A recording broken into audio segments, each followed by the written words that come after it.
nya sala protokole a peno yedo le bokora nya do to de tiade ke ma mi ga ko mi de tuadi dama ga su benya ga yi ble profete ko mu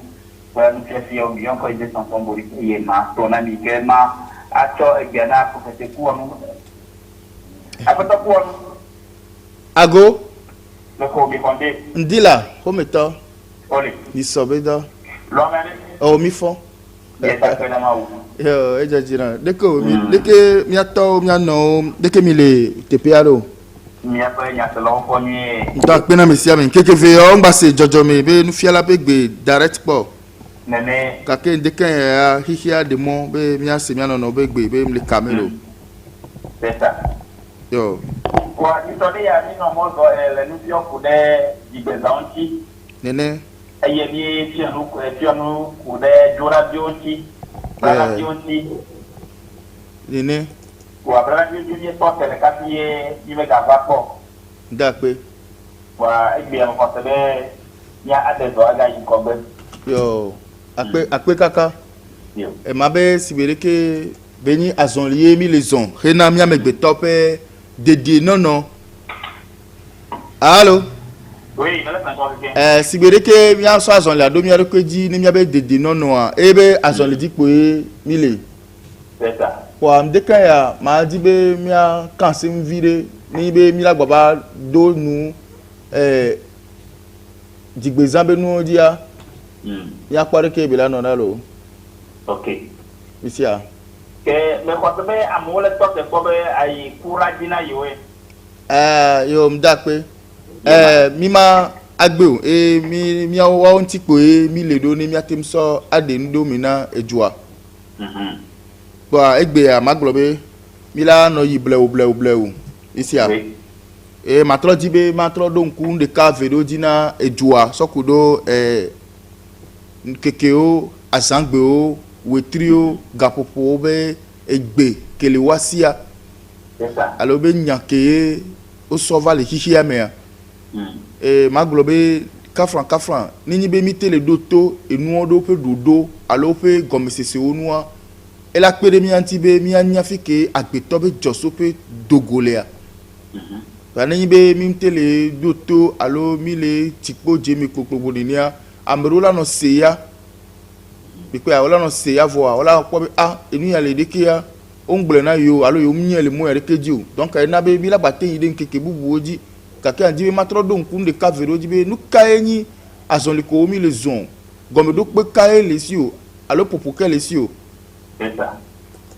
si bebe o trime be nyaon alo asan gbebe nu ko mi le de me ya kafran enu kankan alo nu kankan be hihe me le kwa fifia le kwa de fifia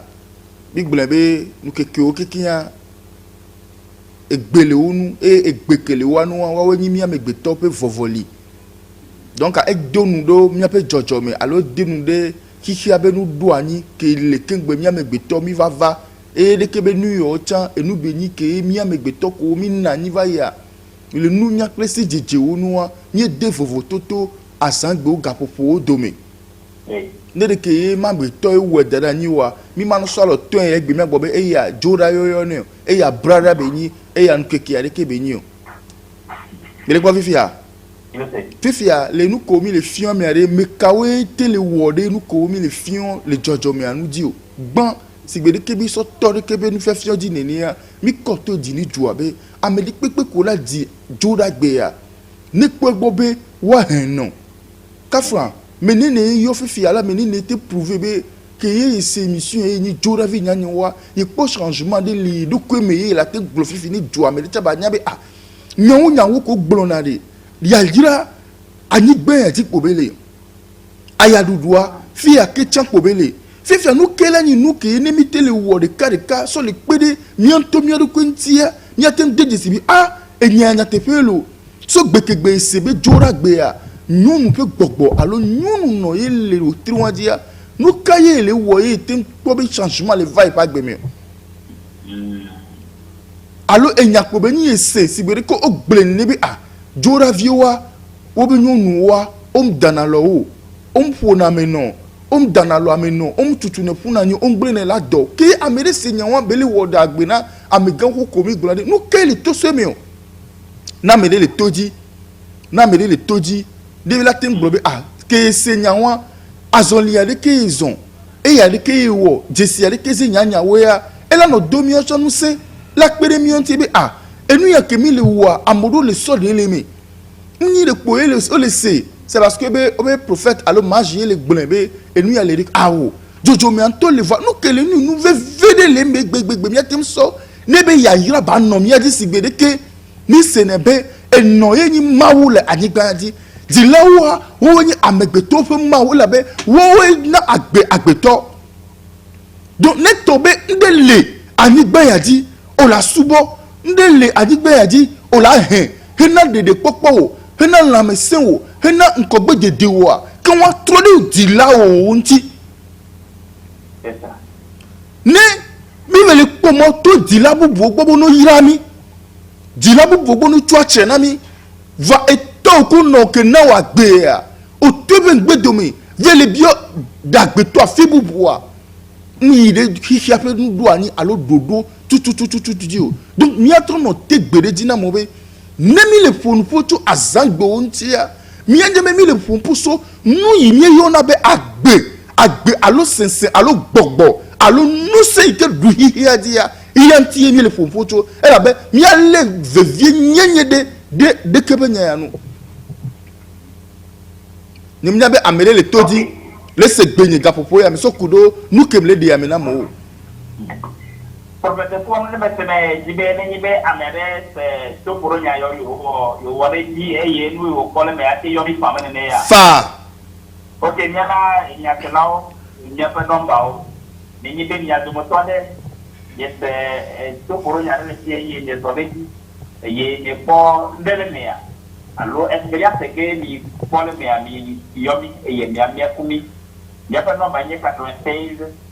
80 27 27 ou à l'électeur de combien à Seigneur 96 80 27 27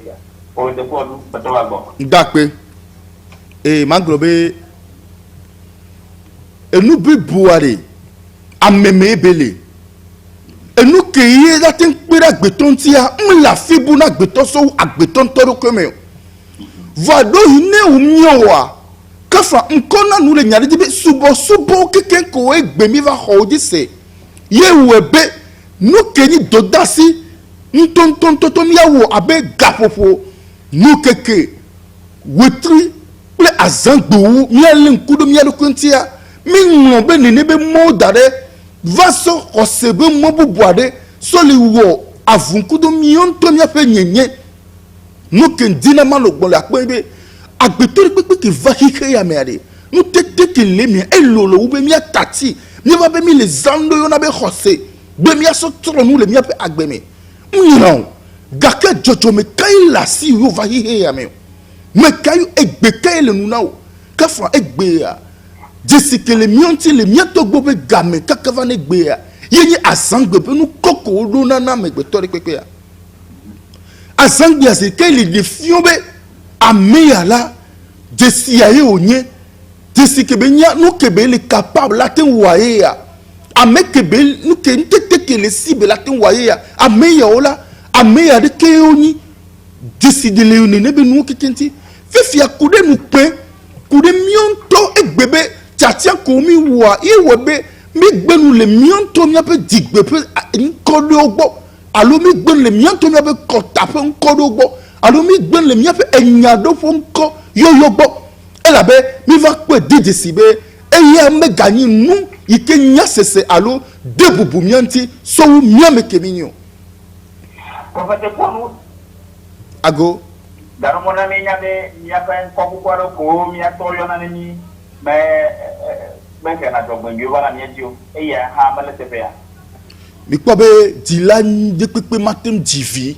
ye ba don kode ke la non ne jokpe fun va e di gbede nyaw dilawa de kafran nu kenana ye dilaw so na enya pun konana wa violo wo so dena jesi ne ni bo le sinkoa osodo na ko de ke no no na yo kaka yo va di de ke be de via Voilà. enyina enya be nko dohi so gakeme de nyonwa de viwa be fute nyonwa si ekpo nyonu ya to edolele kaka yakua ya gan de via la glea ela nania kaka ko va so de viwa dia oh dijoke nu apo dijoke tu apo wa egbobe oh me doya gakea me tole eme donc eyueli wa debe gbeme alo egbobe tonye nyowu edo enyanko nono mekeme be toye be di de vioa enawo be nko vo so do de si wanti edo wa kafra miomi nyebe egbea sesenwe ni nuke we jokudo amegbeto le wo pe nunya ba so ni ko zo mebe odo gededo ani ye oso donade wa be vio be nko tefe dohi ke yo dave di ofifia non que me to alo azoni ke to ku no ve son ke bo va diwa ezinwa dibe ola yo akodo de ben kono ehian bola yo etore ben kono ehian bola yo logore ehian bola yo tefe wa wurade ke ni aheme na togbe togbo wa yo ben kono so dado dio fifi akeye wo nto vale si alo son kon na wa nu kon le ni desina nu ke ni eto enowo be ahodo Kafran, miakpata mi nya nebe nya wegbe. Voade, nous kele ni gome sese na o so dila o gbo be nko ya ko so na wa. Ni nous le gble nous le nous ti o ye o va doli nko ade, ko va via doli nko ade, nous kenyi nous bale tro le nti o no o doli nko. On sen Le premier semaine ne pas encore pela na biato ba. ele be mi anya mi do ke nyu de le mo fufufu di. Kafran, nko do le pepepe enina enyabe nko enina hunde de benko a onu kon no le sia ola no gba no donku blanu ala no le blanu ya ewon la te va webe amede la gobe Kafran e to son ko ya na e alo Kafran e ya foju benko beni voa ke e va gere khosemela yengba dibe wa yon kwa na yo e ninu ke le jo egbe ya voa mnibe nko ko na wa mino selo mnibe nko ke yo na wa e ni digbe ko jiwo mini koko na wa enyi wotiri ke me ovele dio alo poni ke dio ovele dio le a eyenyo nuko ya ele sibire ke no so tonde me so to ya dudu me so to veve sesere me efu ogbe jani le no si po eto pe gble ni to ejo pe gble ni no oh de vikeyo e me no ve di le kaka no va nyale ya ye ti lo gbo be nko ya reke alo nu ya reke le domodo da ebe nko e di la gededo va sonane wa be vi ne wa ba gbe abe vi ba gbe be nko gbe dede donc nyem kwesebe di la o la son ko bada ke la va non le gbegble la va non le fipode la va non le motutu gede de vi o ba gbe mi ke won ni to be nko ko va sona wa o va le pese bebe eye le gbegble va gbe o me ya maton honu ni ba mi o be non tro yin gbe do me ni wa ve di wo pe jojo me pe mo be na de gbogbo kabe tadi yo va di yo le o Kafran ne tolo la de siade monsieur Boris oui Kafran lo mi nyabe o diname pe tokudo nde pepe ya Kafran ne na mede gbe amebe ehun pobela no kodea alo efin pobela no fi alo amek pobela no wa Kafran o diname kudo yelo. Ah bon? Monsieur Boris. On connaît la monsieur. Maglomata. Mais quoi dit? Kafra. Nous kena medo la ten dajena ame. Keye ola ngono be doko. Vam kena medo la ten tonya te pe gaka gbetori pe ma doto. O jina me kudoye. C'est et moi l'idée de que Kafra mi se na nya ya wade mba no na mi si bebe nous kati le de Kafra lo endo zena mi pone mi gbona be enu ya mi la tenwe kake on tewo on wone ile se mia ne o dia me ku gbogbo nwa de gbogbo nwa be nu be la no wo amelo di na ku do jide ya Kafra o nyam kenya visi be ame fana via la me de na ku ko lo e di wam le wasi o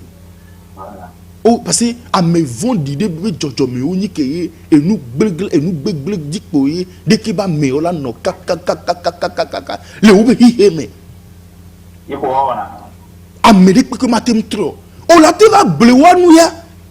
On la te va la ble nous bene oh. Ne erade nous yanti ne te tati nous ya. La te wode que ne si bien so ble nous ya gakia. Nous que les l'amener hein. Et les l'amener. Elle a été radée, tu l'as 5 minutes si bébé, à me que l'os, à me nuer le coup, ménéné. Nous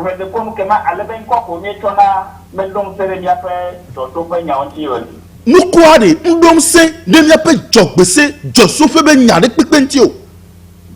Kafran lo. Minya pe bogbo amene, pas l'os dit à beto joleva, hi me. Bogbo wa. Ne mi ya lo zero noa mi la pobe edo gapopo me ikwe ba edo ba mi gbobe gapopo ke di o di ame elede allo oui nke di o di ame cha elede wotri ke mi di o be di ame fifi akudo efe ke mi o be di ame gbogbo wọn kékeré et les bémiens n'y a pas de josope nous que yo va le dori na we gbe e le gble ni pe e va la e da va trop josope o allo e gbeke yo aussi so fait tomea ba va trop we tri o ba trop gapopo o ba trop nkeke o ba trop asangbe o bemsen aw abla po yo ye kojo po yo ye fi kojo be gbogbo yo da pe gbogbo si da pe gbogbo wa nous que yo nia wa we na gbe o nkeke won wa o die wa we hova hihe ame odo la nyanke ntie o di asangbe yi ka dede kele e wo kudo asangbe ku gapopo we tri won do me kengbe hihe o me la temnya no ela be endo va jona nu kenti agbeto bati ba nyame do kero ne ebe e mo zozo nyuto wa ele ba agbeto ba dero kpo kafra ameroko jesia enya ameroko dodokpo o ai do lame opo de ke lame le na ero lame ke le si unu ke le be ya nyan de ke la no e pa gbe aro e pe ni ameroko si jeje alebe endo ma va no jola gbe me no ba va webe ava gble de ko ndo ma va no jola gbe me no ba to be anu bu fo amede be o awo e gbe ko si so fentome ya e be nu pe la no wo iba lo se ji o la va no il se mia donc ne o le glo nko be nya nko nve dom sene jogbese odi nve dom sene fentomedi nve dom sene woteke odi wadia nko nve dom sene ne be nepepe die o la ha nti be nko ke todo na ya ye nodo na ya na egbe tropo a apeme la fo na ye na egbe tropo a hihe me la nyon na ya enya de pepe me le nko wa si o nko ezu no ti la wo be nke mo to ke ngbo wa do nko na wa fifia ne won awo ne won to va do pere ne won to va do nu nya si jejede no be a tronko wa o la tem to fa ka fra igbe ya amedo les gens nom de famille bu ke um to amle o be de be ni gba di to chonde voire de hike même le nyona wa de amon magrebo tronko ga kia de omle doya wa la pape parle noama enuama donc enyare pepe nko kudo nko onti o nko ya kidi pepe ya so gbogbo me be hihe me vaye ile se mia donc nous que le vevere mi ale nkuri ntenyi be mekaye onyu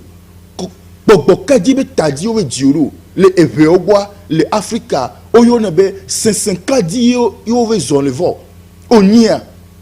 enyale nkeke onti nene gapopo cha nyale onti wotiro nyale onti ena be kafran mi gbonyale ni sova yibe le wotiro me amedo le ya no nyi nyonwo oni nusuo wo be gongboa mano tepere kano gbere kaka wala jola ni ma jo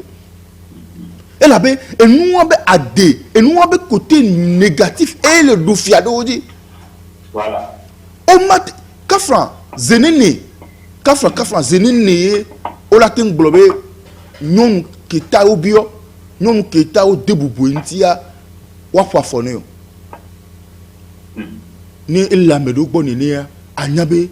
jojo me kebdi beve jole ya ni ne benu beni fifi ya ne ke kafra le nous so son ya nous ke le wotria nkeke o dia amedu le ove joli elan do be jojo me di ke ye elan won ma du igbere o if ya elan do ke jo be jodu wa le pon fi na me ave ni asebe jojo me ya enu ke mve ni to wa e ye be nu po la no vli ne enya de pepe mve kan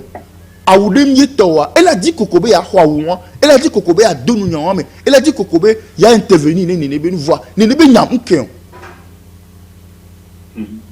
ameduwa nene jojo ameduwa kafra nkan conseil mpokola no fo no lo ote yo le fo mpo na ami bete popo le popo na o la na ila dak pe no kaka sigbebo senene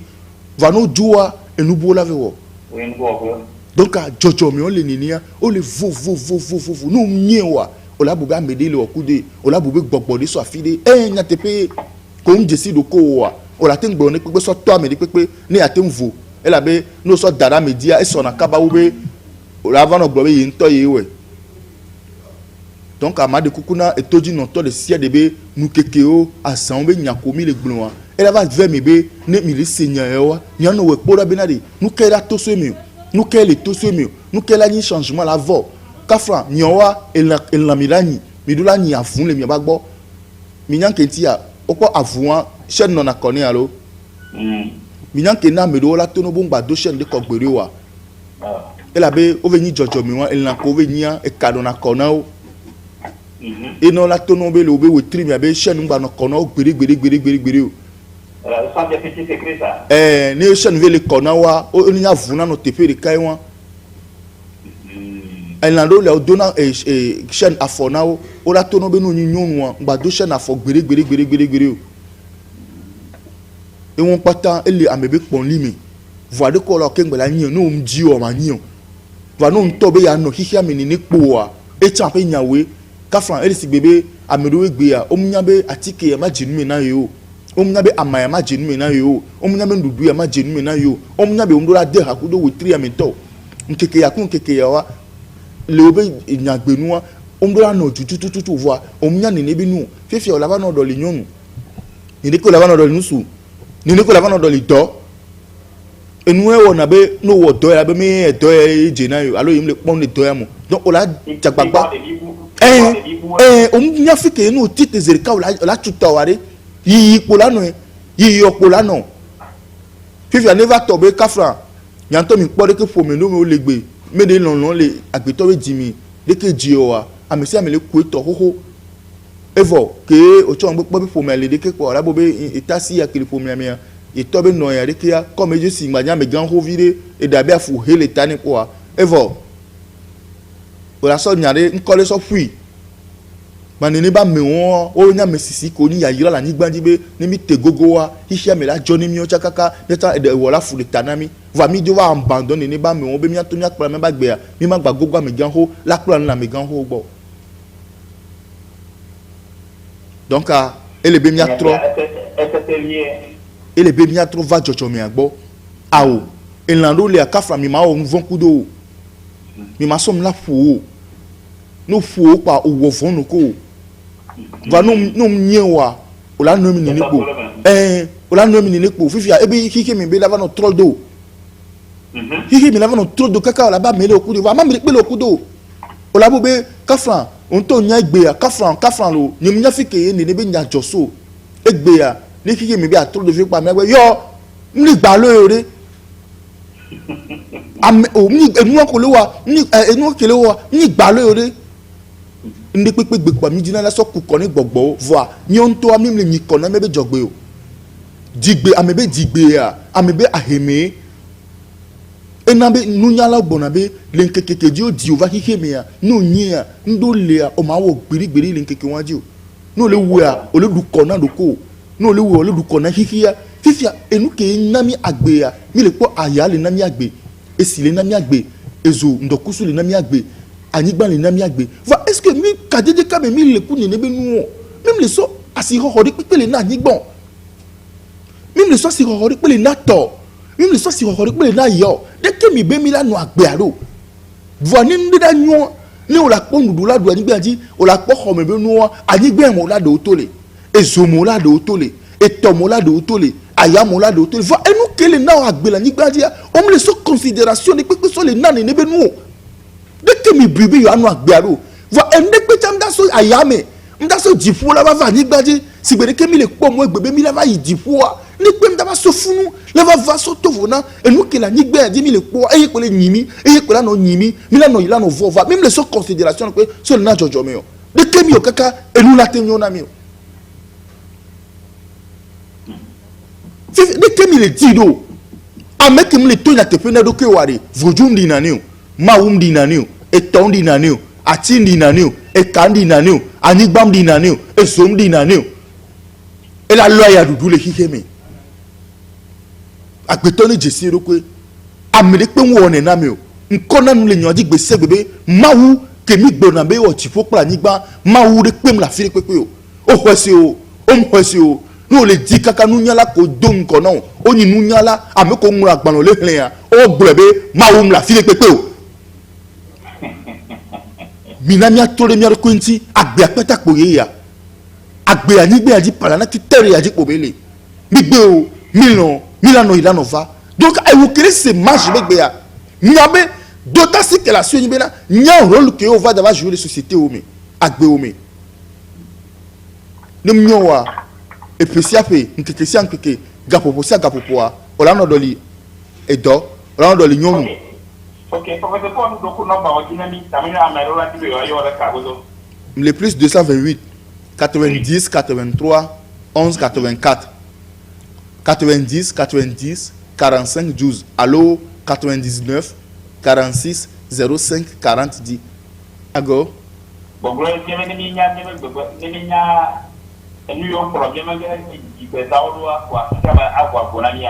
ni e jojo mi anam sen nyagbe ayewo ke am buko to ko libiere am gere nya me jibe zao e fa onya hihia wa ba me gere do na to wa do ko nya hihie ke me ole a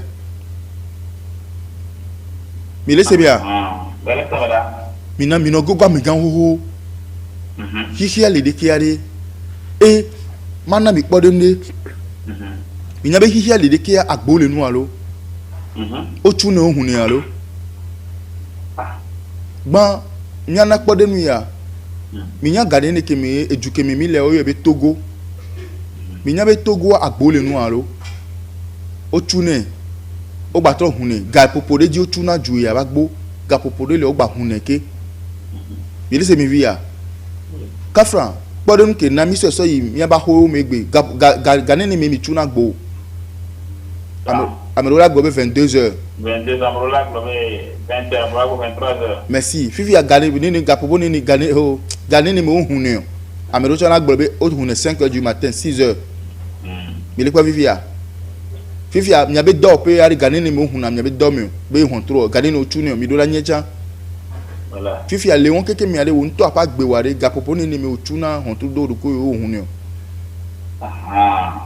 Roma emi do anya cha nenyi be mi te nya ga popo ni ke mi ga ni ke mo hu na mi be do me be hon tru o tune mi aba gboa o tune mi abe hon tru mi tune yo mi nya ga popo ni ke wo nto le ememe we o la te hu tru na do ko wa lo o la tro tu do ko wa kan wa nya be o npo nya be ke o nyu ele se mi via esi mi be le mewa le unto mewa o mnya ga popo ke mi o ye ne le ne so kete ko le nya ro piolo gba mi gbona be etododo amede ko pe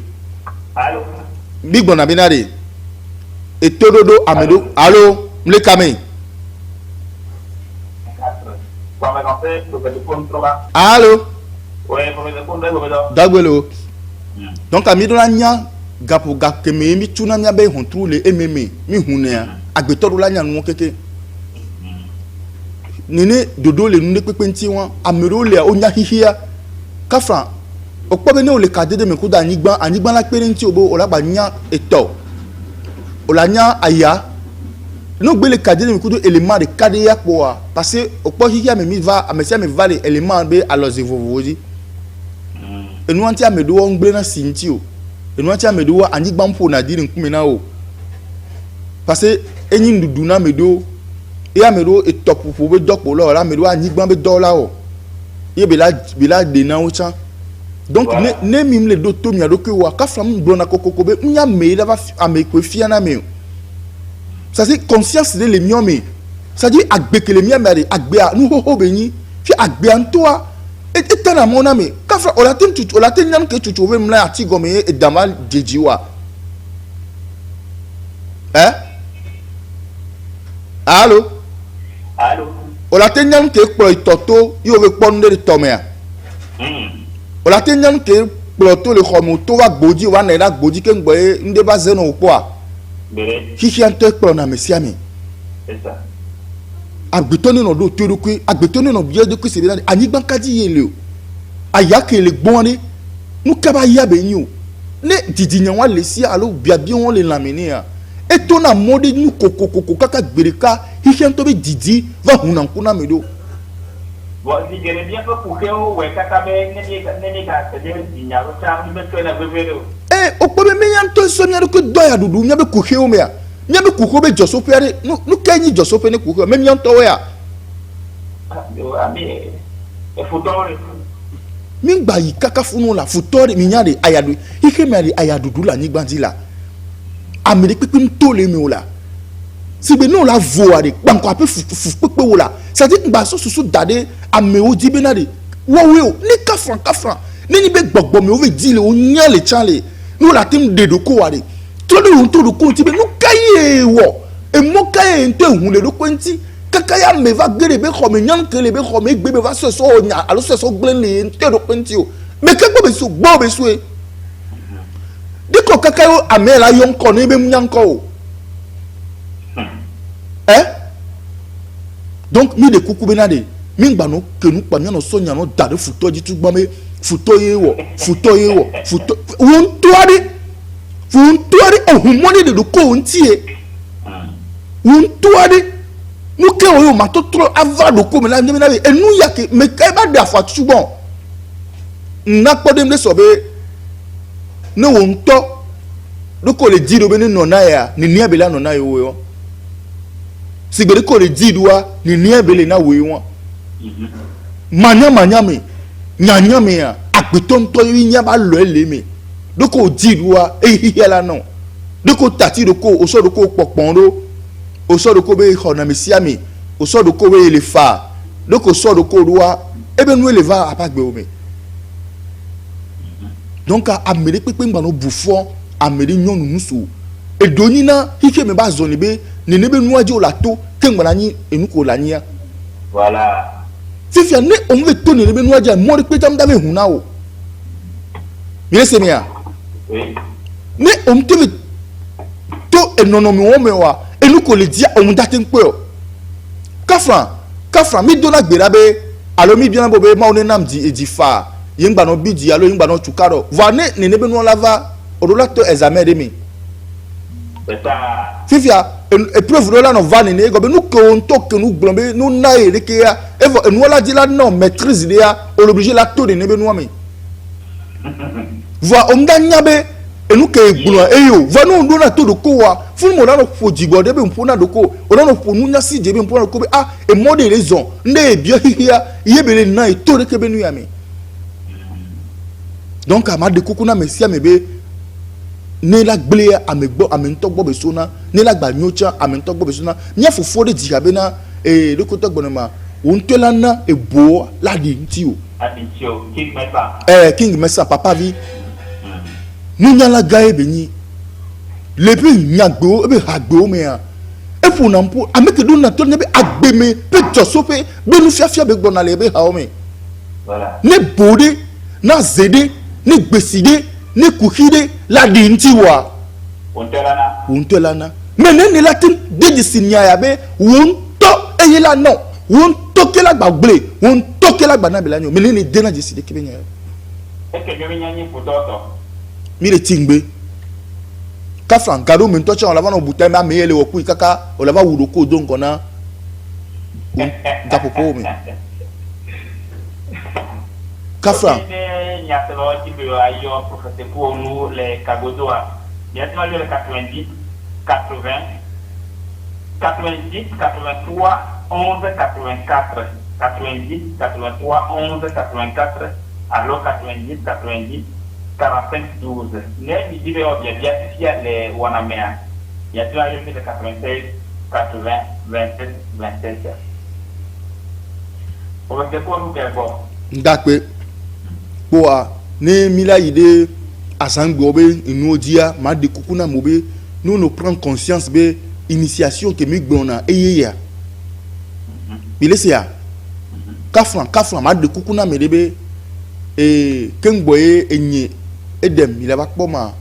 nusu etoni kunonyo we va dogo tu ya mekeni tonyo mekeni nonyo etoni ade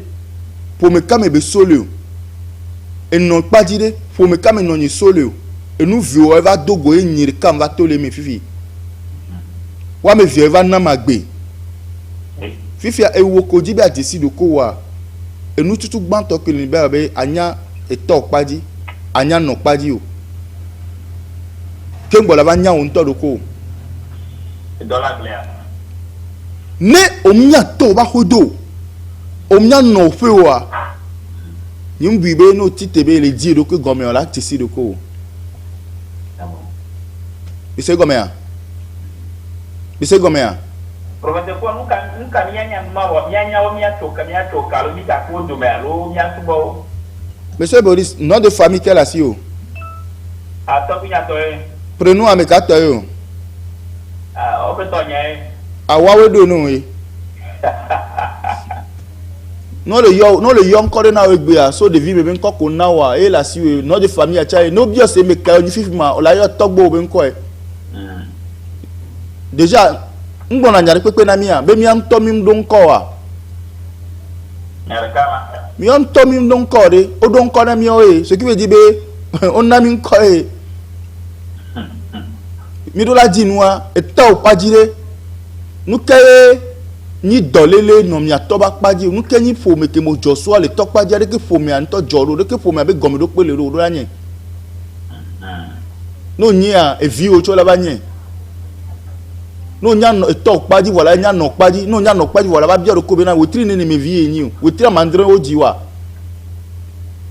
wotri me nyi vi onyi a wotri me we de ka vi onyi a wotri ma si de ka nyi parce que onya me wala pereka ku fale podo me ko ngba ji na wa amlima odola nyam kenchi o Afrika wotri ve le enombe podomi agbetoare enubli bonya agbeto mi ngba po mo be nde la fide ela ba we na mi tofo na mi anto do ko awo eje dodo ade mi no tegoga me gan ho ni wano tu ho na mi ji tofe o ji no fe o na nya no nye vola ba nya me ko nya ele si bébé professeur quoi ago ne ele bloqué mi di tofe mi a di e no be anya e bia da lo ne me senya o me a bia po vale bia to be to tu be ni a da go dura kuma go le mo tu bola le ma me ile mi le prima ni enu ande de pele tofe na mi o nko ni le po ni voju de pe le tope mi le di o enu gedo le ko gba le wu voju ntocha no be mi adi tope ya de enya gan be ni kafran nke na e mi wa kaka ko pe bla ni vo ve pa mi o mi sim glo le po mi on nke na dolele ya ali doya nkuvi be doya nke na be le tokpa di na mi atoke be po mi ko chona titi nke ti o chona titi do nke ti no le ni nípa fo pe wa de na funu wa keke o odola ji tope o la nya tope o la ji no fe o la nya no fe o ke ngbola nya lo ke di o le ya o po no so couleur noire kudo couleur blanche angon chaka onya couleur ke la na elana couleur de eso ni matena couleur afifi o eso quantité kokuni noire ne même quantité au quoi kudo e a chame couleur blanche et be quantité au quoi et nana couleur sand afibe kola lo atena afibe kola ne ria so gbo noira e gba nana kola bu ke gba nona o la batena nko cha bufa c'est ça puis ya eto be ehun kudo no be hun va dogo va jiwe donc o na we kola bu donc on doit la couleur ni couleur que ni tokpa di wa o la couleur que no pa di ke ngbo ba na wa ne tokpa di be sia couleur avec sogbo e no pa di ya nu ke be la na ya ne no pa di be couleur avec sogbo e tokpa di ya nu ke be la na ya donc à mi voju de pele et tok pas dina mi l'avait dit mi veut dire mi avait et tok pe o joso pe de que pour mi o kaka jo togbe togbo o jo ke mo e va ye to ya va le sadio ka va so non so po de que non pas dit o chan le do et to be e non pas dit ba pour mi le do mi voju pe o ntinya de non na funu parce que pour me do mi a 4 francs le mi on me be sadio mais mi nya pour me do mi a voju de pe me le pour me na o gbogbo to azipe e pele amedo vudu ave jokudo ni edane ve jokudo la tire me ve don jokudo le etoreto ve jokudo la veme donc a wo to levo amedo vudu ava zian ho me na wo to levo amedo wa nke na be adabale wo be problème tokpaji amami ni o jara ba poke me va ku eno kpaji de odola di no di ne be nuwa eleve vere mu ni vudu pe ni nu kele etokpaji alo no kpaji be di no voilà o be di na pour me be joso pe ne keji pour me be le jole dès que pour me avait joro kaka be va tomber mi o mi le poro ya lo mi didina le pour me o do la nye non nous vieux cho didina so nous souvio mi do la nye no nya mi la va nya pour me avec joso pe ka fra mi mama wa mi sebe mi mama do pour la me kaka e gado odo ga kaka e ga pe mu we ji americo de vie que le wo gbo abo e ga wo quoi eku alo do ga kaka o so ga na obo no we play na ya ajo dala o we so ami o le mojo so wu bebe awo e ga ke po e pe o ba hale nti wa wu amede be video kona yo ma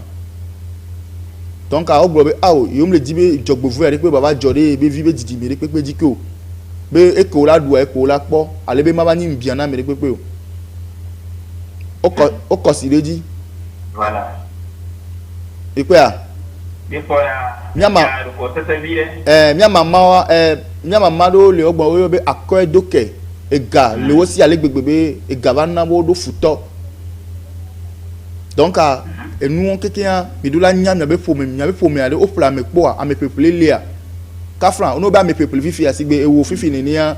amede la ple we gbeke ka fran o la ple o de be galanu asi ale gbegbe o ma po o ma di si nyonu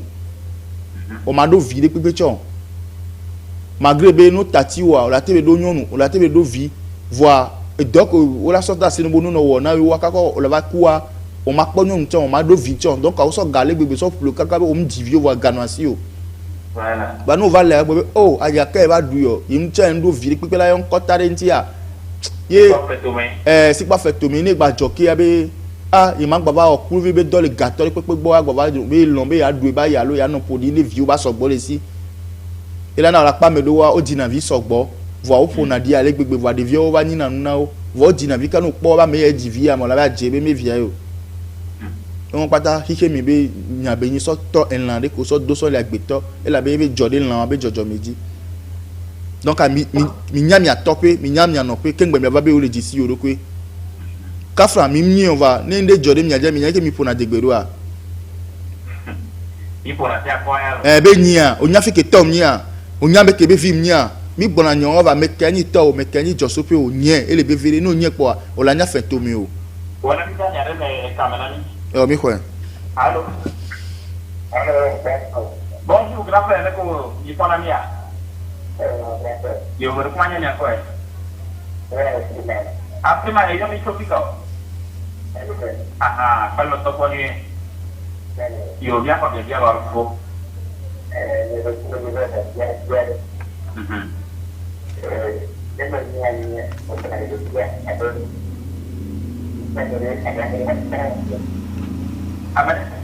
amene wanatukana kule treme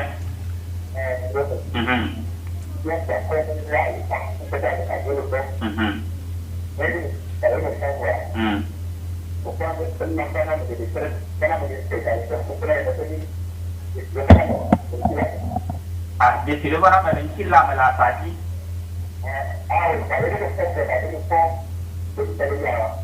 Ok, me acuerda.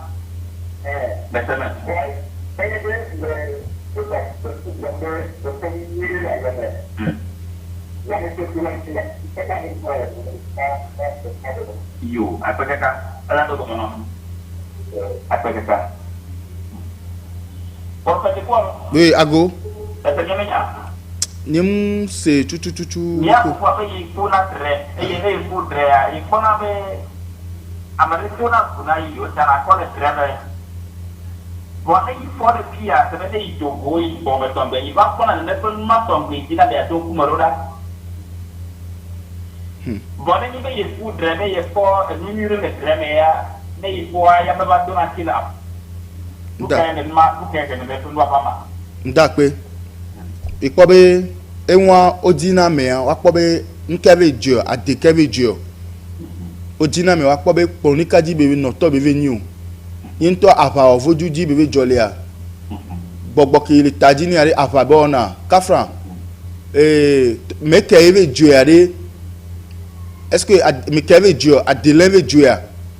odina ni be nu ni waso nyan ke tututututu lewe ya ile se mi via kafra amedo odu nyinu kpola nono meke me ule ya enyi na mbiana o fifia ni nde da joro oji opo ni sibiri ke be gbele ni gba ni no da pe na gbogbo kele be tajia ela we be ela de ba gbe le mo vovoji justement c'est vrai que gbe we ile dana kola ye ne be nu ba merci kafra amerete solon de gomme nya meke be la so to va comme à début nous bénir nous faut na tamena meya paga ikola wala meti be paga igbalo kola wala meti ro ba amela lure dio voilà ba la so la nous te so tofa va ke be nya ne be nu alo gbogbo kele die le do fa fodi ni ya ne ja gbogbo ba di gbogbo won alo ba di nu kede na nu afia na ne ba henvevere ne ba te pa gbeti be kola gba ba wuwa ela de lemi parce que pour que pour elle problème wa ati bokwa ne afa diata ala fa ditana okpobe ngrona ne amegedele radio adibe prophète nwone na me ngrona be nyim kana fa na me kafra abe gbogbo me ba menini ya mi we be mi akpeda me de pepe nti bi ame anto ba jesiro kwe voilà mi le senye vivia nyibe wakafa na me enyina yolo nyibe wakpom na me enyina yo va mitina be ame onto ntetele le o me ke mi o mi mo nji be me fia me onto wanya no ke le tadi le kengbo gbele ponwa OK ke ba ni apopo ya yo le ka goto ko to la fie yin to la nya ni etadi bo duwa parce que no to joku den to vo fifia no ke wala kengbo be nyu ke ne kwa mva no de nyu ya de ke o hike keme be yi no mi o mi la pe nti be hike keme be yi na eye ya OK mi le se me ya kasi ma to ma to ku no pa tine bi apopo ane wa angole ba ma to le apopo be ne wa ayo ko te ku amu le ka ko de ni par émission mais là il est 80 90 83 11 84 90 83 11 84 alors 90 90 encore 45 12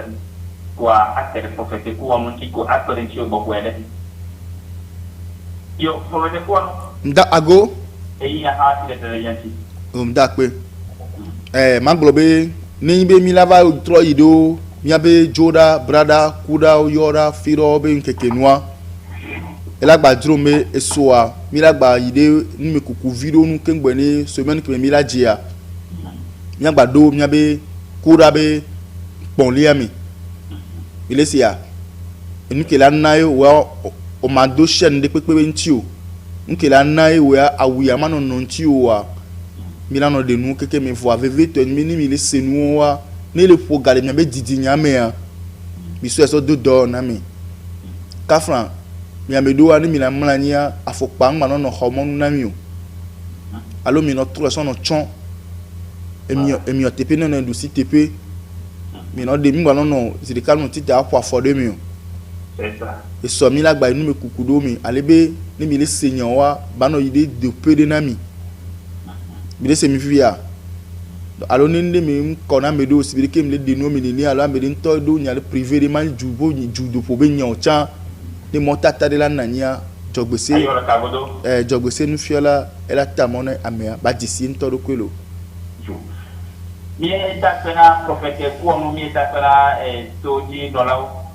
elle va faire le loto que ma pia ni a to ya to le te pia e ne ma o da pe mi mo e tua ni a ga yi bye bye